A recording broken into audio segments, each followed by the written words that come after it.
All right, are you ready, people? I'm gonna read to you something really serious. I'm scared. I tell you what, I'm so scared. This is serious. This has to do with national security. This is an article written on October 27, 2019. That's yesterday, people. This is going on right now. It was an article published by the Star Advertiser, all right, written by a guy named Samuel Wilder King II. Well, that sure sounds official to me. I know. Anyway, here goes. Ready? Hold on to your seat, people. This is scary.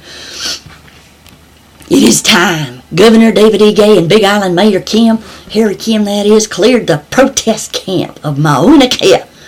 Their continuing delays destabilizing our society and creating risks to our national security.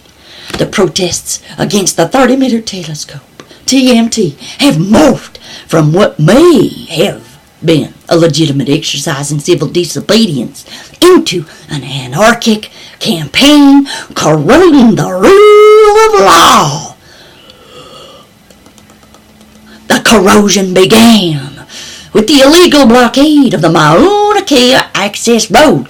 Blockades, by the by, are acts of war, not nonviolent civil disobedience. It shifted to blockades on the H1 freeway. Mauna Kea inspired protests against a wind farm project in Kahuku, then resulted in someone blocking a road by cutting down a utility pole with a chainsaw.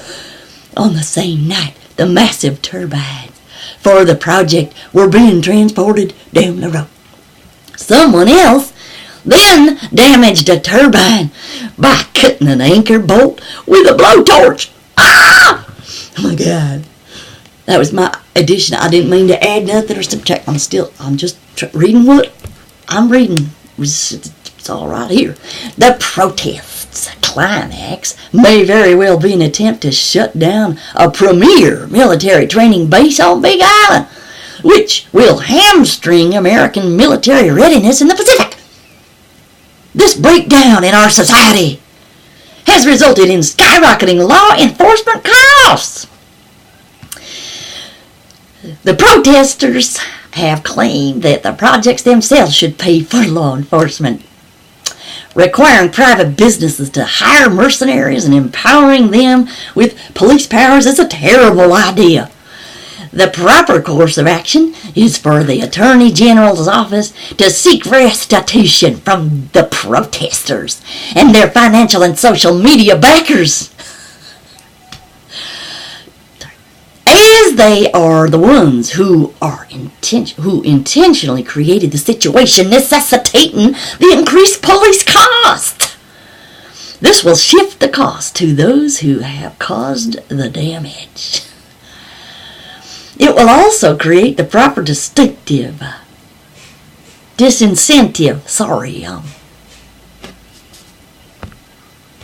Kind of dumb. For such lawlessness going forward. The governor and mayor's delay in clearing the Mauna Kea protesters is also a risk to our national security. As described above, the protests are shifting to Pohakuloa, a major training base that any number of American adversaries,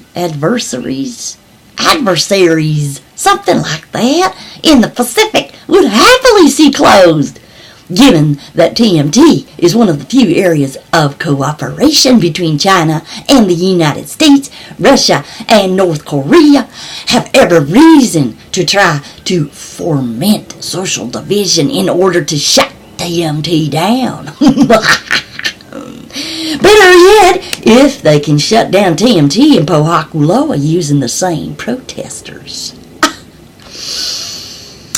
The Mauna Kea protests are ripe for such foreign interference, if it is not presently already. Exacerbating social, religious, and ethnic cleavages is exactly what the Russians are doing during the 2016 presidential election. See the Mueller report, pages 22 to 25. Someone has been creating fake social media accounts, outrageous lies, and inflammatory commentary online which is similar to social media tactics used by Russian trolls. See Mueller report footnote 28. During the 2016 election, see Mueller report pages 24-26. This is not a political campaign. There are innumerable ways to spend money supporting these protests in secret. Many protesters are clearly hostile to American national interests, if not America itself. Freudian slip there, himself, didn't mean to say that. Erroneously claiming that the United States overthrew the Hawaiian monarchy, that Hawaii should secede from the U.S. or outright tying the Hawaiian sovereignty movement to challenging U.S. global domination. You do not see the protesters flying any American flags. They burnt one. They have burned one. Allowing the protesters to remain on Mauna Kea gives them a media platform that inspires lawlessness and vandalism. Given the anti-American rhetoric and actions coming from the protest camp, the protests now present a risk to our national security. Yeah, I just had to read that again. It is time for Governor Ige and Mayor Kim to stop legitimizing the protesters' illegal actions through further negotiation. It is time to clear the road. That's it from Millie Bob. I think you ought to know